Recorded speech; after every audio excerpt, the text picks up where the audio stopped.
I feel like it's kind of also a waste of that because this new like drafting thing, this one ban kind of matters a lot. Yeah. So I don't know if they're trying to protect a pick, but it kind of makes sense now because you see the two supports, which is the Bane and Rubik.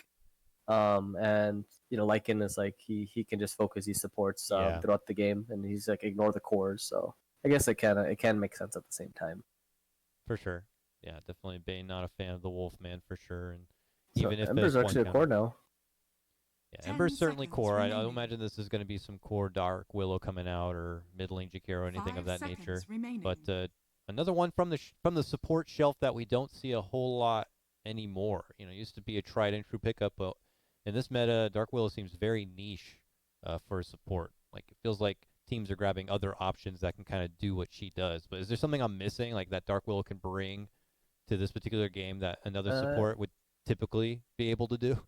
I assume just sign of the burst and the synergy that the two other heroes that he has with, like Ember for the setup, but the Ice Path and Dark Will is going to be able to cast his spells pretty freely and it'll be very accurate.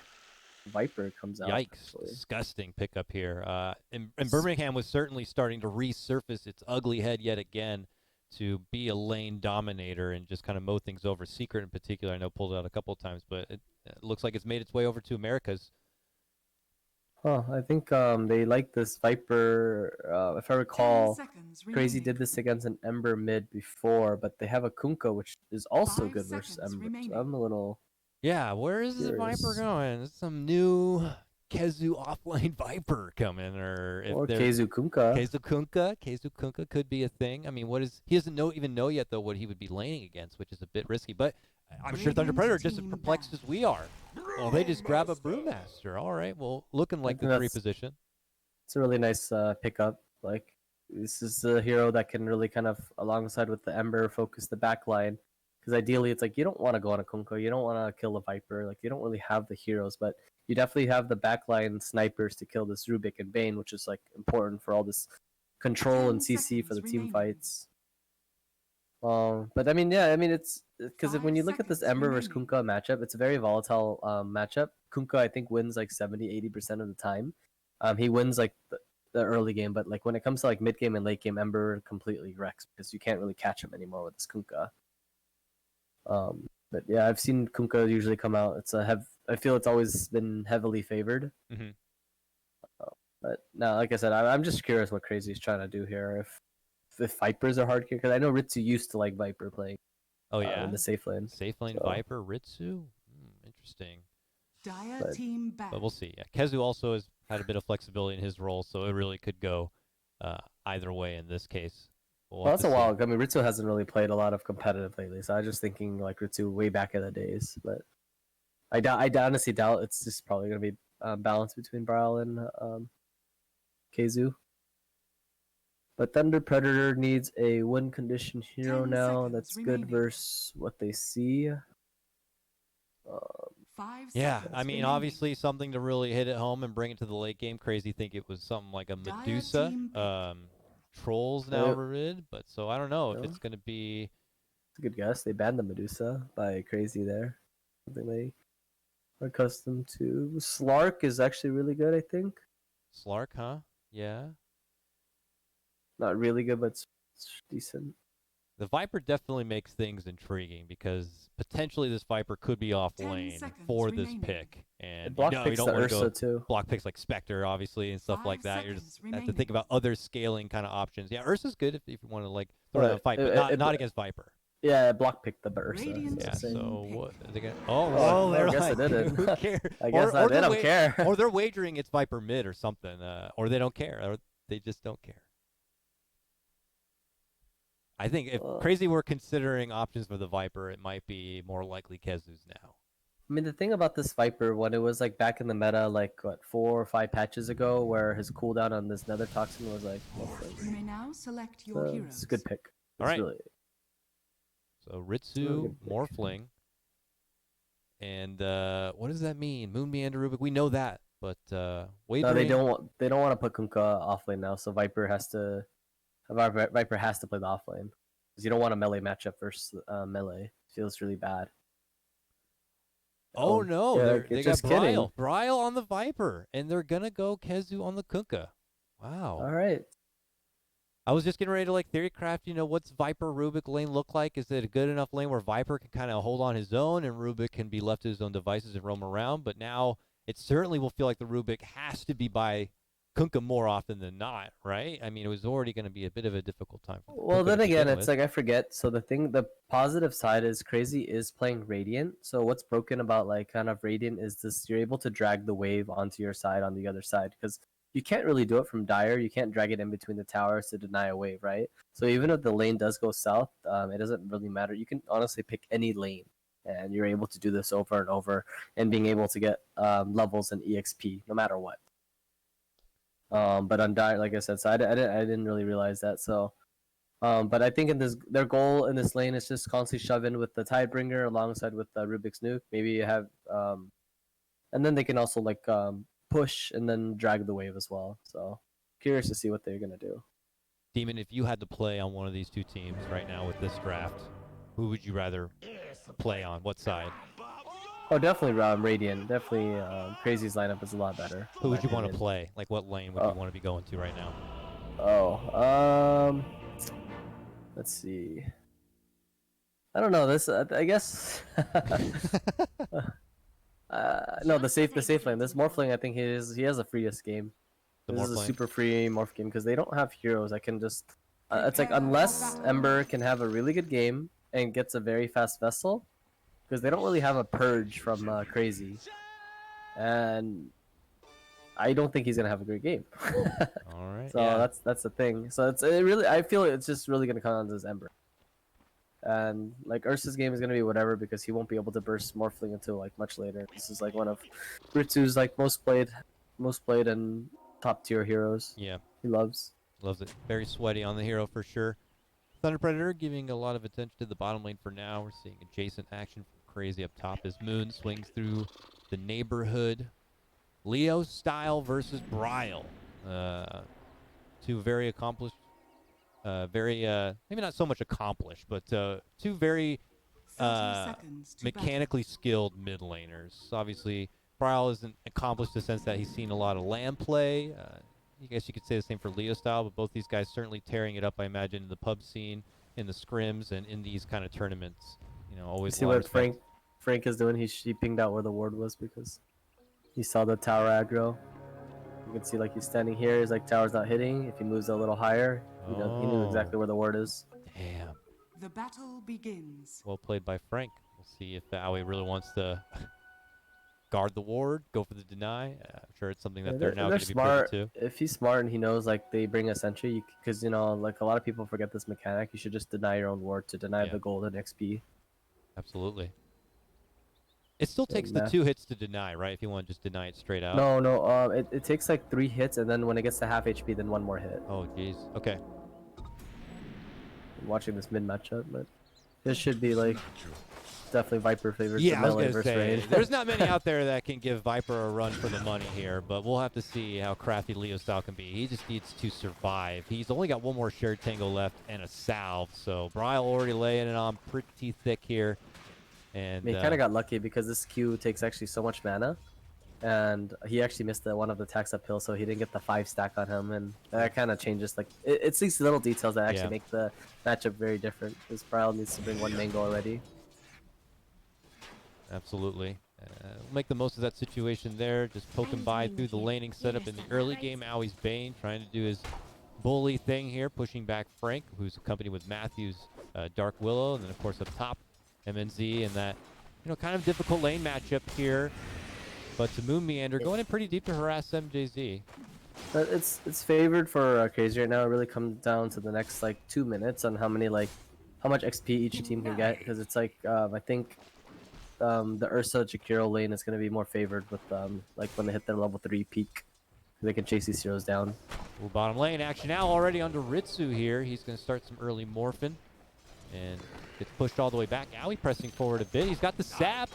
Oh, doesn't push in for the brain sap itself, and Matthew's going to get the salve off. But seeing already some flirting here in the bottom lane as they try to pressure Ritsu, but Ritsu survives that early bit of attention. And, this is sad, and lucky enough for Leo style, he has these wolf creeps that he can jungle with, kind of closing up on his bottle. yeah, we see Viper just kind of beginning to inch ahead already. 7 denies in that mid lane.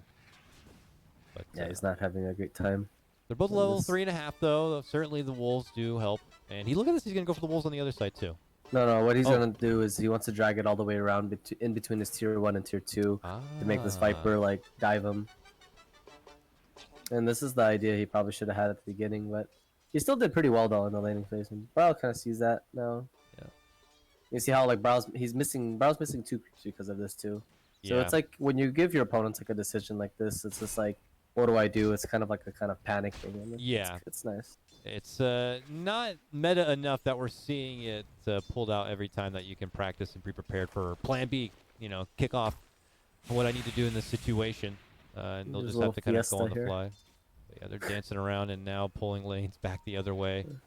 Probably got a free range tonight from that too. On top of that, like Viper doesn't really like to farm under tower. It's a range hero. You know, you don't have this built-in stout shield on you. Yeah. You're gonna be tanking a lot. So Moon comes over and says, if Leo's gonna cause a bit of chaos, I want to join in on the action here and get up in his world a bit. And that is gonna put his attention the top lane elsewhere, here. But KZ. Getting hit pretty hard deep under the tower here. They know that Moon has stepped away from the lane, so Thunder Predator feeling pretty confident to go on the assault on top if they want. Yeah, it's good that the moment they identified and Moon showed himself, it's like they're being very, very aggro in this Kunkka. All right, 4-minute rune. Everybody fighting over the bottom of the river here as Leo Style pulled that Moon Meander attention all the way down south. Rendezvous with Matthew, and they're able to pincer down and finish. Owie. I can take care of myself. They survive on, and now Bryle swings over, but the action's already concluded. Oh, he's got a haste rune, though. And he's looking to chase down Matthew. Matthew jukes within the trees. Oh, he just ignored him. He says enough is enough. Chases on for Leo Style instead. And he just goes right for the TP. That's really good what Bryle did. He didn't run back to his mid lane. He's like, screw this Willow. I can force his Ember to TP whether... And he still managed to catch up with the Willow. Not enough of the haste, but you're right. Yeah, just enough to not pull too much focus away from the lane. Yeah. Bottom lane should be... Oh, actually, I didn't really watch bottom lane. I thought this bottom lane should be complete free farm for this Morphling, but this Brewmaster is 20 and 5. He's beaten Ritsu. It's quite impressive, actually. Been solo too. This Willow's been roaming, right? Yeah, she has not been to this bottom lane. He may be more so kind of getting in the face of Aoi, but if that means pulling attention away from the lane itself, and Frank and Ritsu can just go, you know, mano-y-mano, if you will. Bounty's out, though. Moon snipes down the bounty at the top river, but it looks like it's going to cost him his life. MNZ will easily chase him down, and they'll be able to secure that second bounty. KZ as well. I think he's dead here, actually. Oh, nice kill by Matthew in top lane. Oh, get up there. Very deep. Turn around. Cleave. Gets the torn off, but that's not going to be enough damage to get mad. He gets this whole wave. It's a double wave being denied here. See 6, 7 creeps. He can catch up with it. Oh. No, Ursa will end up getting the deny. He's going to drag it around, I think. Nice. Even MJZ not too far from that either. So, gotta say, even though the draft was screaming crazy favor here, it feels like only the mid lane is really as dominant as it should be. 33 to 20 is quite ridiculous. So what Thunder Predator's gonna do? They need to surround him with like a lot of supports. Maybe they're gonna get a TP from Brewmaster as well. But they're afraid because Viper is so farm. Trying to roam with 2 supports, secure a 6-minute rune. Yeah. Oh, good rotation by AY actually. Now Moon is in a bit of trouble though also, as we have simultaneous fights here breaking out. Oh, I picked the wrong one. Moon isn't going to be able to survive and make it away, but like you were acknowledging, Ember finished off. And now attention towards the mid lane here, as Bryle's trying to lay it on pretty heavy towards this mid tier 1 as the catapults here. And Thunder Predator trying to do a bit of a defense, but they are outnumbered at the moment. Have to be a bit careful. Still using the siege by crazy. Their 5-minute siege is still up at 640. Crazy. And they are going to be able to snipe down and finish off MJZ. Finally, the catapult will fall. And now we're in an awkward spot here. MJZ, or MNZ rather, Kotaro himself looking to run on in, gets put to sleep, but there's a nice stun, and he's going to try to rip right through Bryle now, and that could be a good amount of farm. Sniped by Leo Style with the sleight of fist, and they pursue onto Moon. They'll take him down as well, and Thunder Predator now take 2 kills, cost them nothing. And that was actually a really good rotation by Thunder Predator there, because I saw like the 2 supports wrapping around, trying to potentially like kill this Viper, but I didn't see any kill threat. You know, seeing as Ember's still level 4, I was like, they needed one more core, and both cores ended up rotating. Obviously, it worked out for them. You know, Viper's a kind of hero where he dies once or twice in the early game. He's a super snowbally, super slow hero, right? You see his treads 320 MS, and he dies once or twice. Your game is just kind of ruined.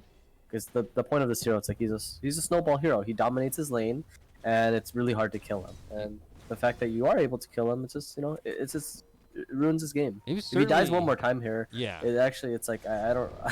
I'd feel really bad for him. He was going in that direction of being the snowbally type of Viper. It's just like getting ready to be kickoff time with this Viper strike online and starting to go get pickoffs. But then that team fight breaks out. He gets caught with the stun, ripped apart by the bear. Now they got to get back on track. They surround MJC and look to go for an easy snipe on the support. Give this one to the boy Bryle, and he will try to get that Viper right back on schedule for snowball action if possible. While the Look at the DD bottom was left snagged up. side jungle here. I think Rubik's been stacking it, maybe for Kunkka. Oh wow, look at all that. Dire's middle tower A lot of stacks. Big camp and medium camp. Kunkka, he's been sleeper right now in the top lane, trying to come out a bit later as we have more action breaking out in the mid lane here. Willow pulls off a bit, but they get another stun setup onto Bryle. Can they finish him off? They can. Thunder Predator taking it right back yet again. It's deja vu as they chase on for Moon and make it a possible 2-fer here. And they will get it. It's Frank on that Brewmaster, making his first real ultimate action in the mid lane. Quite successful, scoring a 2-fer. What a beast, Frank. You know, even though that looked great, you gotta. This is a really good morph game still, and he's having complete free farm now. True. That morphling water damage insurance policy. You know what I'm saying? Like Ritsu could suddenly just rear that watery head later on and be a big problem. Unless Thunder Predator, what can they do with what they're building up for themselves right now? Is it, you know, keep trying to, is it put the attention on the Morphling, or is it keep going other lanes, pushing it, and just restricting farm from crazy? When I say like he has a free game, it's just like they don't have heroes that can kill him because there's no direct stun. So no matter what they do, he's always going to be able to get a full attribute shift off, and that's why he's actually impossible to kill until you get Vessel. I was just saying, until they get what item, X item, which is obviously going to be Vessel in this case, to or certainly Ursa help. with like an Abyssal, like unless Ursa gets really fat, then you can still burst him down. But till then, there's no actually. Yep. Unless Ritsu completely screws up. Bryle going deep here. Kezu able to get the snipe onto Matthew, but as the 10-minute bounties break out, Bryle wants to get in on that action. Moon with the snipe of the bounty. He does it again, but it is going to cost Bryle's life. Beautiful setup from Thunder Predator, sweeping in from behind, and they start tossing the tips towards Bryle as well, trying to get in his head. That was just crazy being a little way too greedy there. They used just 2 heroes to secure a bounty rune on their side of the map. If they did on like the passive bounty, it makes more sense. But it wasn't even a smoke play or anything. So it's kind of interesting. I think they just were a little too overconfident there, knowing that Brewmaster ulti was down. Yeah, they get brought down another peg. And Frank's going to be able to swoop in for the outpost, obviously past the 10-minute mark now. But look at this, relentless. Crazy, got to get that tier 1 finish. And they do manage to deny it, though. Leo Style with that snipe. Right under the nose of Ritsu.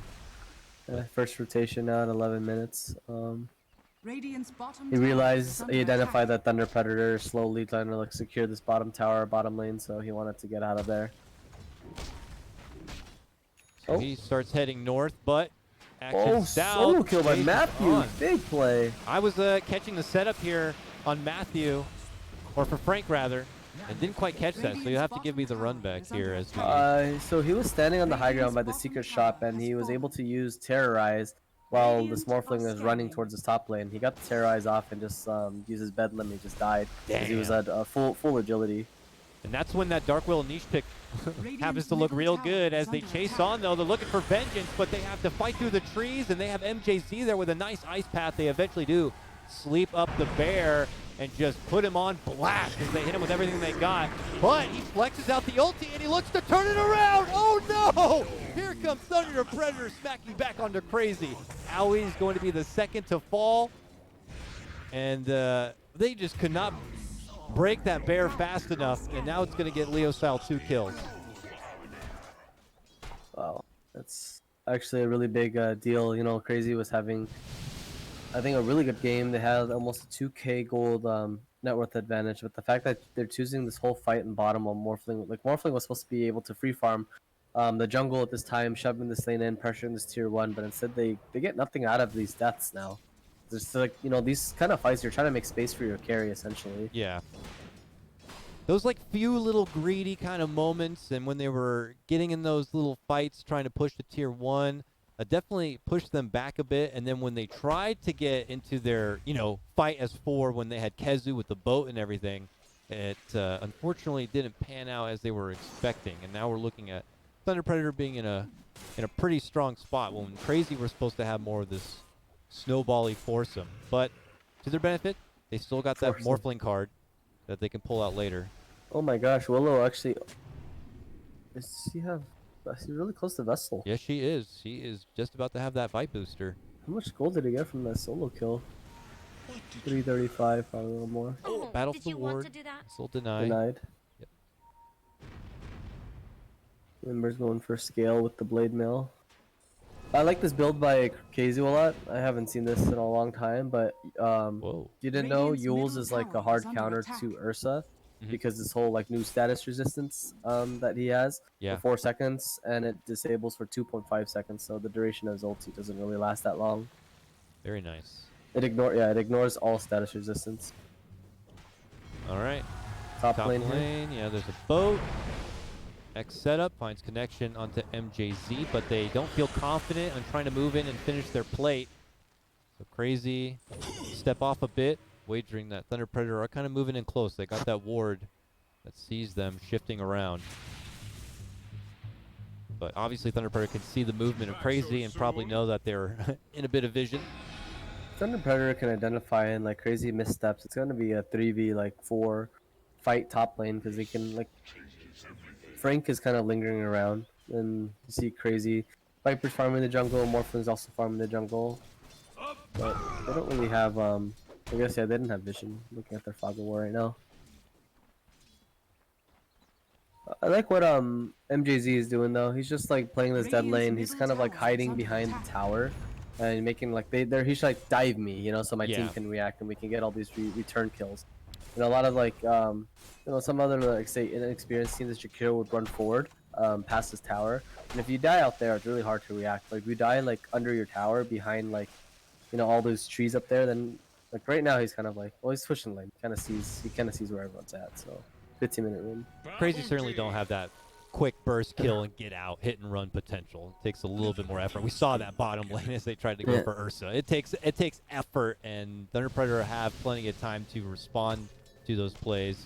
Crazy already got punched once in the nose. They don't want to do it again, but they do pull Ritsu to the top lane now. Probably overdue in taking this top tier 1.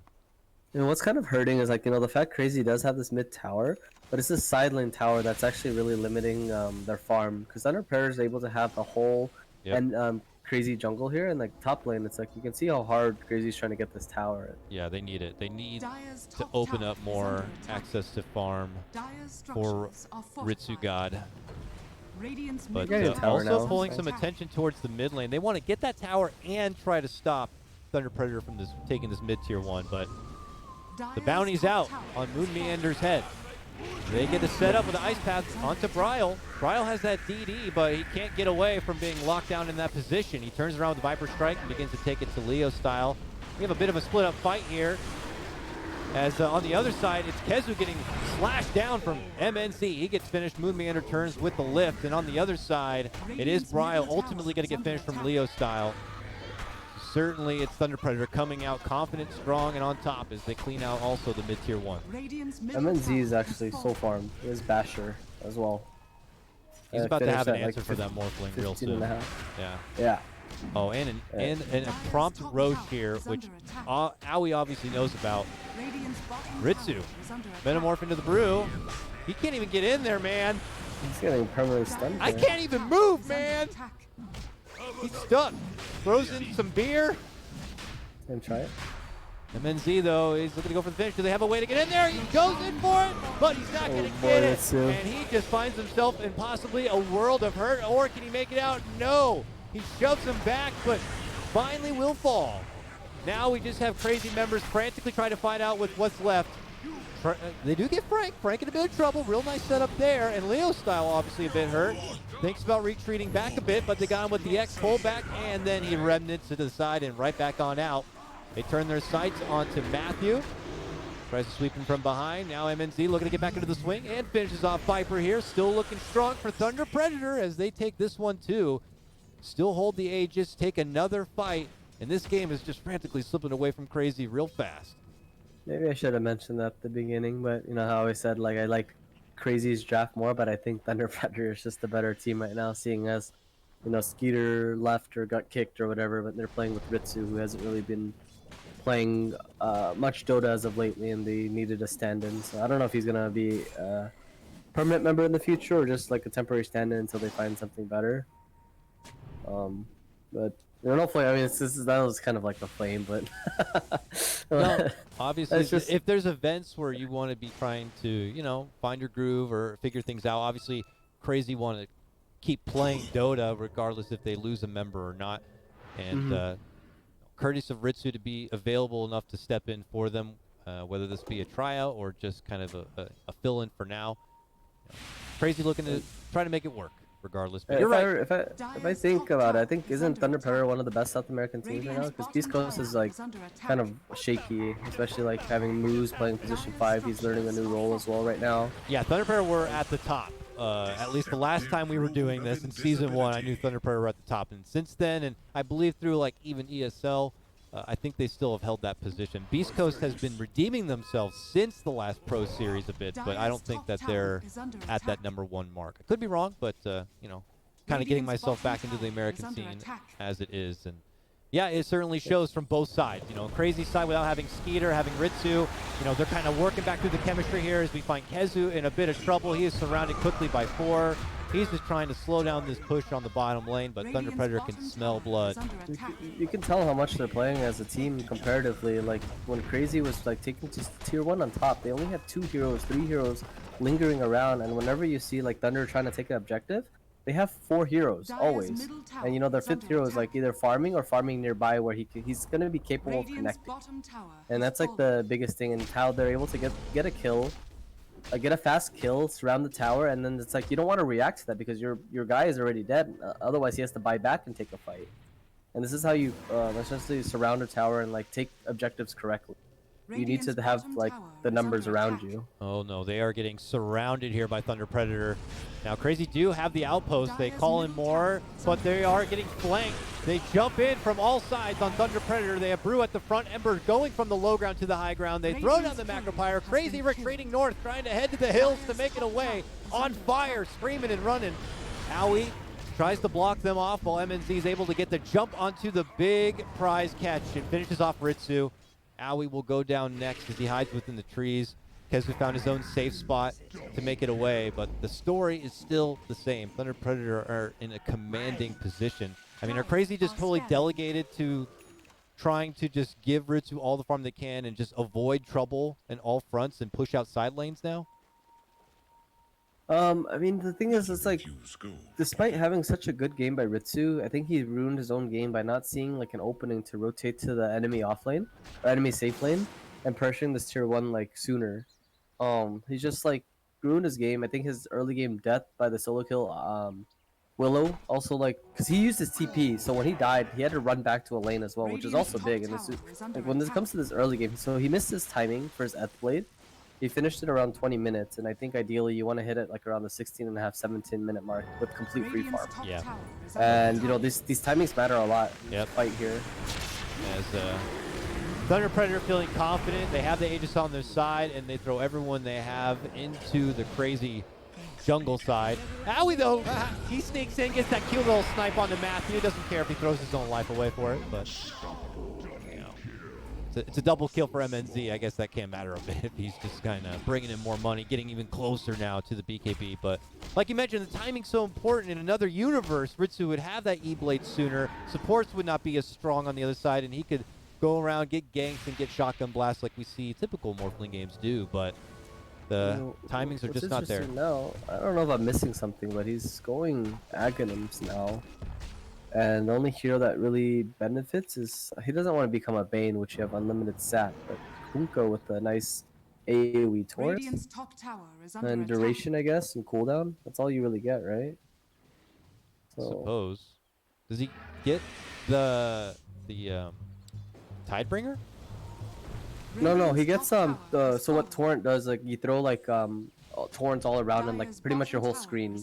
Oh, he gets the Agnum's Torrent because he's got Agnum's on Morph. Okay, yeah, I see now. I see. Because I'm trying to think the benefits of like this Ags as well, not just like being able to morph into allies. Yeah, of course. Yeah, that would be interesting. Could cause a lot of chaos and maybe allow an opening for Crazy, but it does feel like a bit of a Hail Mary kind of a play.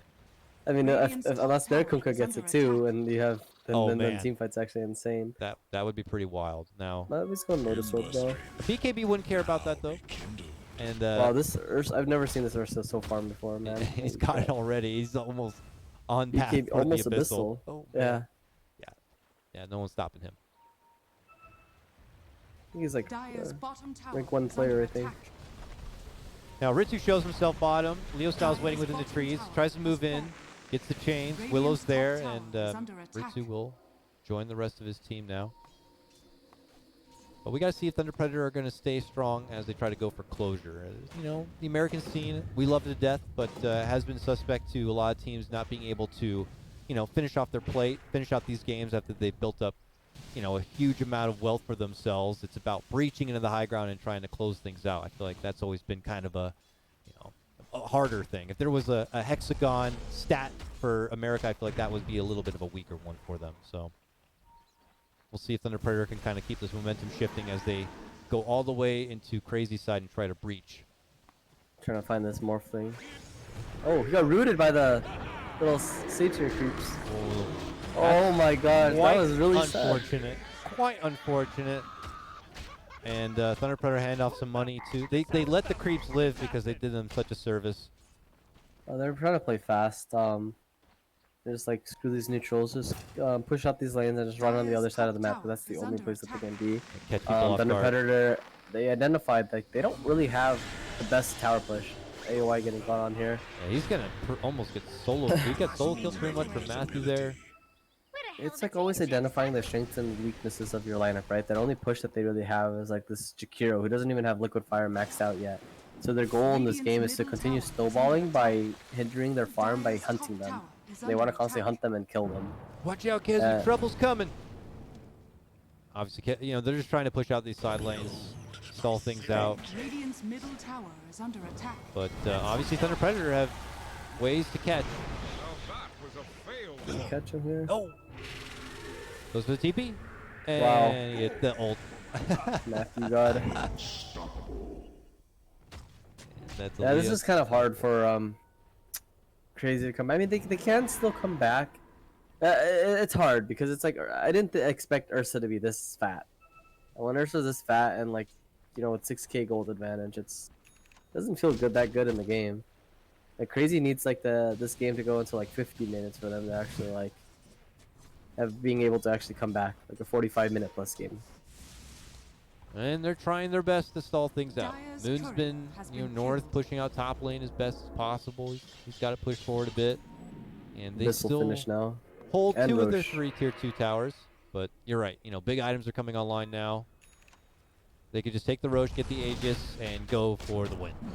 Yeah, this is it's always kind of like the same. It's not much has really changed unless you have a strategy that's built around it, which is like a zoo strat with all the summons and necro books. But usually first Aegis is essentially you want to control the game, have full map control, get kills, and second Aegis is essentially taking tier 2s and looking into high grounding and winning the game.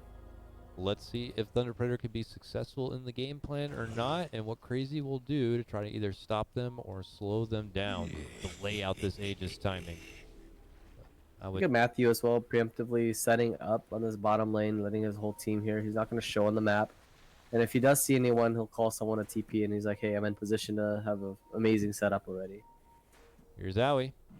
And Owie says, I see you! He's got the ward on the high ground, goes right for the ultimate, and gets a snipe. No, this is actually really good, though. Thunder Predator saw a grip and boat being used. It's like, it's only Willow, guys. It's okay. We have Aegis, we have cheese. And now Thunder Predator can go all the offensive if they want, with these cooldowns in consideration. But, you know, only one lane is kind of pushed forward a bit, so they gotta... They still have a lot of time, because, I mean, grip cooldown's kind of long. Boat's like half the duration. So they feel really strong right now. Oh, they found Bryle. No, we're feeling safe. And they're going to catch Moon. Oh, no. CR4ZY hemorrhaging a couple of kills here in the mid lane. All split pressure from Owie. Everything they can to just slow things down on Thunder Predator. So Morph did finish up Ags now. He's going for Lincoln's next. I assume it's for the Abyssal. It's the only thing.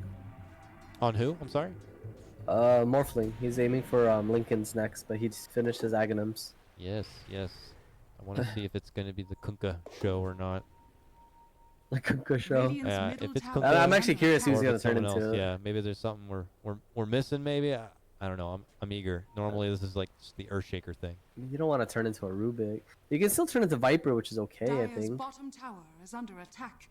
Because you have the what do you call it? Nether toxin. Yeah. And the cooldown on it too. So, but I think it can be a Viper. It's not that bad because Dire's bottom tower is under attack. Definitely would help Some deep push people- a bit and be some good. people in, like, can pick Morph into against Viper for like the counter. we'll see. Break could Radiant's certainly be middle useful. tower is under attack. But here comes Thunder Predator. They're able to get the mid lane pushed forward enough to go for the tier 2. The big fat bear clawing away at the tower.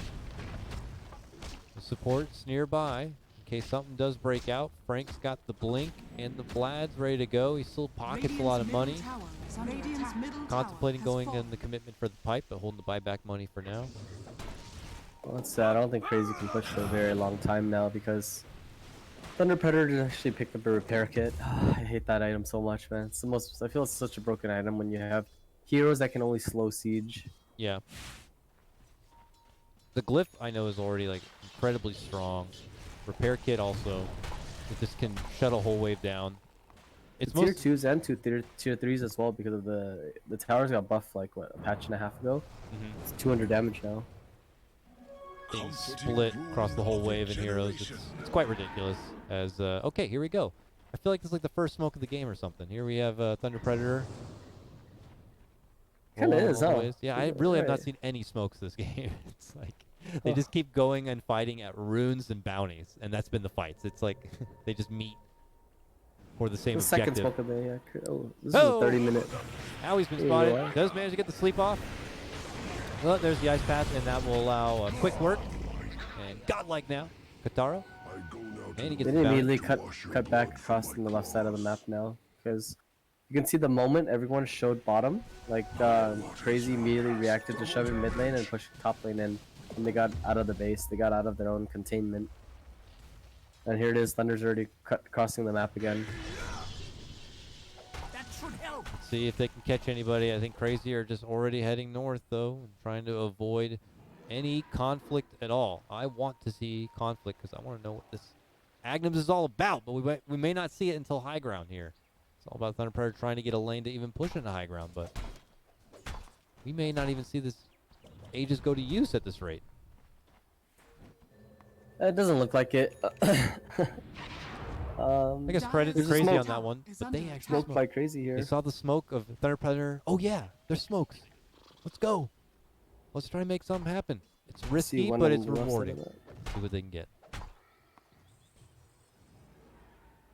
They don't have vision, so it's kind of a blind smoke. All they see is Jakiro top lane shoving. Aegis is out. Oh, they're smoking because of the Aegis timer was out. Let's see. Ward to the high ground is not going to reveal much. Leo and Frank were nearby, but they're already heading out through the mid lane. They're going to see that nobody's responding to some of these lanes. It could be a bit fishy, but Moonmanor circles all the way around. He's kind of ahead of himself. He's been spotted. He's too far from his friends, and he will pay the price for that. He's caught off here. Just getting a little greedy looking and seeing what's going on mid lane. It's honestly not all that bad. You got a 4 position for like showing everyone on the map, and Brewmaster ulti. And Viper actually hasn't got a new item for a while actually. Yeah, the Brew ulti is pretty nice. I guess they just panicked thinking that the team was going to be there right behind Moon. Dire's bottom tower is under attack. Hey, why? Oh, look at Ursa all by himself actually. Whoa! Still checking within the trees. Spots Ritsu, but Ritsu's able to waveform to the other side. AUI almost made like a super duper clutch play because he glimmered and ran out. And Ursa went into fog because if he got the grip there, Thunderpurr's team actually wasn't there and they would have got a free kill on this Ursa there. He's going to blink over. He barely missed the timing by like 1 second. Yeah, he did it earlier. He glimmered out, but Ursa went into fog. He would have had a full duration grip there. Maybe they're going to attempt it again. I don't think they have enough damage anymore. There's just teams here now, so it's not really... Small window of opportunity missed. Alright, well, it looks like we could be holding out for yet another Roche before Thunder Predator are going to be able to make this a push into the high ground here. But the constant ring around the rosy through the lanes to try to keep things pressured across the river. Maybe trying to get scrappy kills. Here they've ran into Ritsu in the top. They hit him with the fear. Can they lock him down, though? Can they stop him? They have the Spirit Vessel there. They need more. He does the E-Blade on himself. But there's the Abyssal. There's the strike down. There's the finish. That's 70 seconds without a buyback now. Oh, goodness. Thunder Predator could just go on full offensive mode here, thinking that they're just going to force out a buyback, but what they may not know is that it's not going to be there. Oh. You don't really want to buy at these kinds of games and situations. You don't really want to buy back unless you know that you can team wipe them. Because if you buy back, you actually like all they have to do is kill you one more time. You win the game. Yeah. You want to buy back, be able to team wipe, and maybe have more map control and or Roshan. It's like the goal. All right. Well, they take a nice pick off in that. Ritsu Morphling, then get back on the agenda here. You know, I feel like Crazy's kind of just... I mean, it's really hard to do much. I was going to say they're kind of playing to lose, but at the same time, it's like, you know, being in these situations, seeing it multiple times over and over, it's like, it's really hard to, like... They don't have the heroes that have strong comeback mechanics. Yeah. Because it's like their team fight is what? They have a Bane and a Rubik, so neither of their supports. Their team fight is very reliant on this Kunkka just throwing off his boat. Outside of that, it's like, it doesn't feel that great. Unless we get that double torrent storm action going, but Kezu's in trouble here as he tries to retreat out, uses that Lotus Orb, manages to get the reflect back onto Willow, but still gets finished out. They also grab Owie, and now Thunder Predator begin to breach. And then Z charging on forward, Ritsu trying his best, shielding the rest of them off. The jump in though, and the finish on Bryle is swift and easy work, and the follow-up could be there for Ritsu. If they grab him, that could be it, but buyback begins to come out from Bryle. Moon manages to steal the Brew ulti, splits himself, and now chases out and gives Frank a taste of his own medicine. It's enough to get Thunder Predator out from the base. Oh, duh. Man, Morph, he changed into the Willow so he can use his, the Shadow Realm over and over. He has unlimited, hits, bonus hits. Oh, that does make a lot of sense. Yeah, so in his attack range is like very far as well. Did they remove the cooldown? Oh, it's on his talent now. Forgot about that. Well, didn't you need the Ags to target the Willow? The Willow was going to be there. I'm curious if the Ags is just as an option to be able to do, you know, something else with the team, I guess. For cast, it's only for cast range and allies, so that's why I was like. Yeah. Oh, he wanted the Ags buff though. That's the important thing. He wanted the Ags buff from the Willow. Oh, okay, yeah, that's. Because he wouldn't get it otherwise. It's just one hit, right? So attacking no longer takes you out of Shadow Realm. Yeah. Okay, that makes sense. That makes a lot of sense. So the whole time he has seen that 600. before. Very cool. Yeah. It may have been done before, but it's the first time I'm seeing it. Oh, owie. Tried to get off a quick sleep, but does get saved for the minute. Okay, never mind. He's quickly finished off. Viper, though, in a high position. Tries to strike from the low ground. Leo Style goes up and over to the river. Now back in. Bridal on the retreat. Him, though, and Moon get quickly ripped up. Kezu on the run. Chase is on, though. Leo Style gets in there, and Owie throws up the towel, throws up the flag, throws in the towel, and says game number 1 belongs to Thunder Predator. And, you know, it was a lot of credit to Thunder Predator.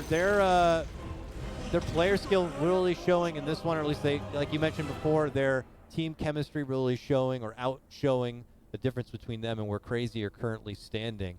And we felt good about Crazy's draft and where the lanes were, but, you know, Thunder Predator, they survived through the laning phase, found a lot of good fights, maybe some missteps on Crazy being a bit greedy, but they take the cake in game number 1. Yeah, I mean, it's good play. Thunder Predator, I think they really played like as a team there. You know, they know like their Ember was getting like a really bad game. Both of their side lanes had an amazing game. And the way that you enable, it's like, hey, you know, like my 1 position and my 3 position had complete free farm. It's like 6 minutes into the game. Crazy's trying to surround this mid tower. Let's just connect both of our other cores into his mid lane and, you know, just kill their snowbally hero. He dies once or twice. His game is ruined, and my Ember will make a comeback. Because the nature of like Ember is like he's a pretty good comeback hero because of his ability to be very evasive and like push the lanes and shove in these lanes with his shield. Yeah. And because of that, he had his game back, and I think they were honestly just able to snowball from there. I think for like and Ritsu, it's like it was like a good morph game, but at the same time, it's like on Thunder Predator, 4 of their heroes had a very good game. Yeah. And the only hero that was shut down was his Ember, and you know their 2 cores actually made up the lack of, like I said, like just slow start from Leo Style. But all in all, I think just really well played, I guess, by Thunder Predator. Really good teamwork and team chemistry that they had going on. Absolutely. 14-1 for MNZ on that Ursa. 11-1 for Leo Style, even considering that lating stage at the start. So credit to them. Thunder Predator take game number 1. It is a 2-game series, though, folks. So we'll cut to a break, and when we come back, more Pro Series action coming your way.